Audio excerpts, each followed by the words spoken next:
We are, as you saw, a pretty small organization, but we leverage our effort considerably by working through our members and working through members of groups like Americans United for Separation of Church and State and so forth, civil liberty, and also we cooperate with scientific associations. One of the things that we do is we analyze the positions of the creation scientists and the intelligent design theory creationists. And just to give you an example of that, a couple of years ago in the state of Ohio, the Intelligent Design Group, Discovery Institute, submitted an analysis of 44 scientific arguments, real articles that were from the scientific literature by recognized scientists. These weren't from the creationist literature, from PNAS or Science or Nature, and proposed that the Ohio Board of Education direct Ohio school teachers to use these articles. Here's a little snappy piece from the PNA, from the Proceedings of the National Academy of Science that we'd like little Jimmy to read. But anyway, the idea was that these articles would provide a balance to the evolution presented in the textbooks, and the students would get a broader view of the weaknesses of evolution. In the description of the bibliography, they wrote that the publications represent dissenting viewpoints that challenge one or another aspect of neo-Darwinism, discuss problems that evolutionary theory faces, or suggest important new lines of evidence that biology must consider when explaining origins. By the way, if you ever get into the creationist literature, you'll notice the word Darwinism is used as an epithet. The word Darwinism has no meaning in science. I'm going to suggest that my physics friends start calling themselves Kelvinists, okay? And you get the picture. Geologists, would you kindly start calling yourselves Lyellists from now on? I mean, you know, if biologists have to refer to a 19th century predecessor, why doesn't everyone? But nonetheless, so we thought, this looks pretty suspicious. We didn't have time to read 44 technical articles, so we did the next best thing. We wrote emails to all of the authors of these articles and said, hi, here's what the Discovery Institute, here's how it summarizes your article. What do you think of this? Well, it's a good thing that only text is sent through the internet. It's a good thing that heat is not transmitted as well, because our computers would have sizzled. These scientists were so annoyed at the kinds of distortions and quote mining that took place in their articles. Of course, we collected these, we put them on our website, and any place around the country where the 44 articles just cropped up in Montana a week or so ago. We put our people, we give them the link, we say, here's what you can say about the 44 articles, this is bogus. One of my favorite examples of what the creationists do, especially the Discovery Institute, is present these scientists dissenting from the epithet Darwinism. And this was a full-page ad that Discovery took out in the New Republic, the Washington Standard, and the New York Review of Books in the, I think it was early 2002, January, February or something. And this is 100 scientists who are dissenting from Darwinism. There was this interesting little fine print down here at the bottom which says, scientists listed by doctoral degree or current position. We thought that was curious. Why not just list all of these PhDs by where they got their degree? I mean, University of Michigan, University of Missouri, whatever. It's hard to keep them under control, isn't it? So, we did our little research. We looked all of these scientists up, where they're now working, where they got their degrees. There's a lot of biographical information available on the web, and who's who and so forth. And we found a very interesting pattern. Number one, all the scientists who worked for probe ministries and other creationist groups were indicated by where they got their degrees, like the University of Michigan. You didn't listen very carefully, did you? The other thing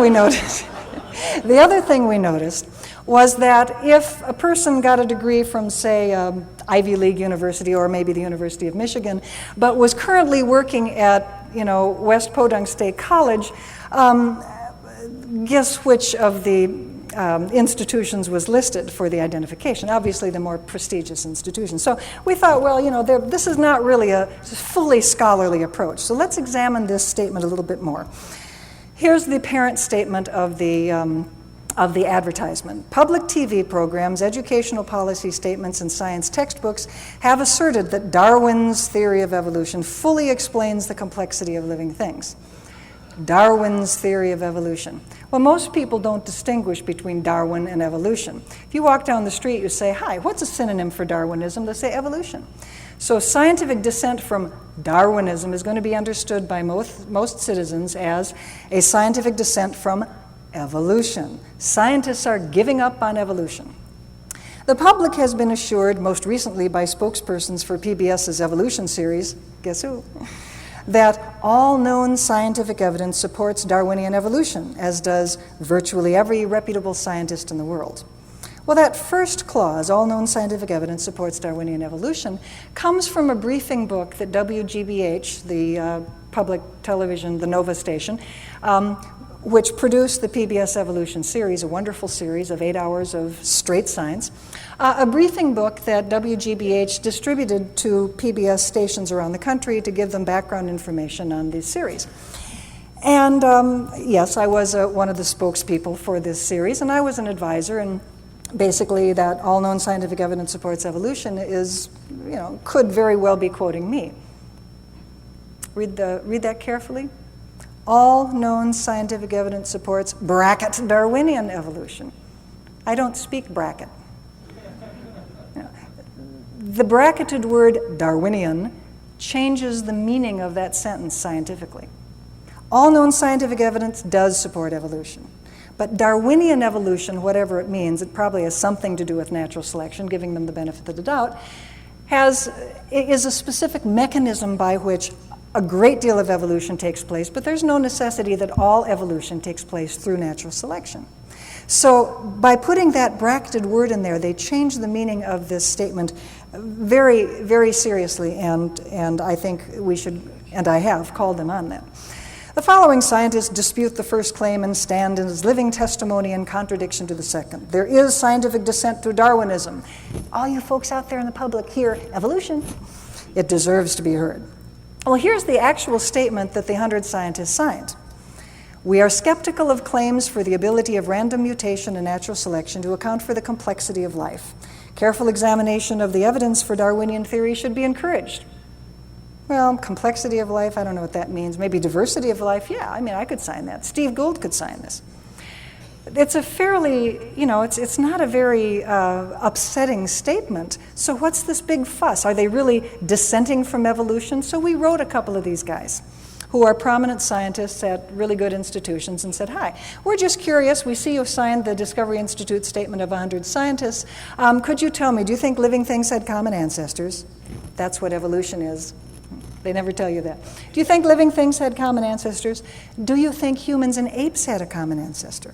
And at least 2 of these people wrote back saying, oh yeah, evolution happened. We don't doubt that evolution happened. We just worry about the origin of life, or maybe humans are different or something. So this statement is being, and its successors, such as this one in Ohio, are being presented to the public as scientists are giving up on evolution. Evolution is a shaky scientific theory that scientists no longer have confidence in. And there is nothing, even their own signatories don't necessarily agree. Well, of course, when this happened, NCSC members and other scientists were just furious, and they called us and they said, NCSC has to organize a new petition drive. We can get 10,000 scientists in 2 weeks to sign a petition in favor of evolution. NCSC, get busy doing this. And we said, no, this is really a dumb idea. The dissenting from Darwinism statement is stupid. It misleads the public. Science is not done by vote. Okay, everybody?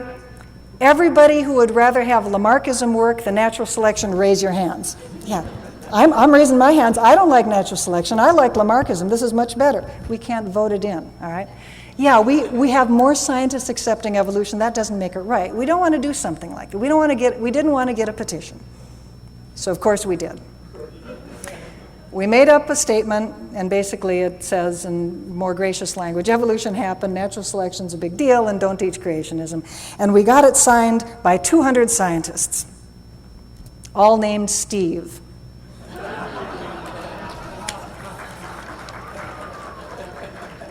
You got it, and so did the press. We got wonderful press on this. We do a lot of serious stuff at NCSC.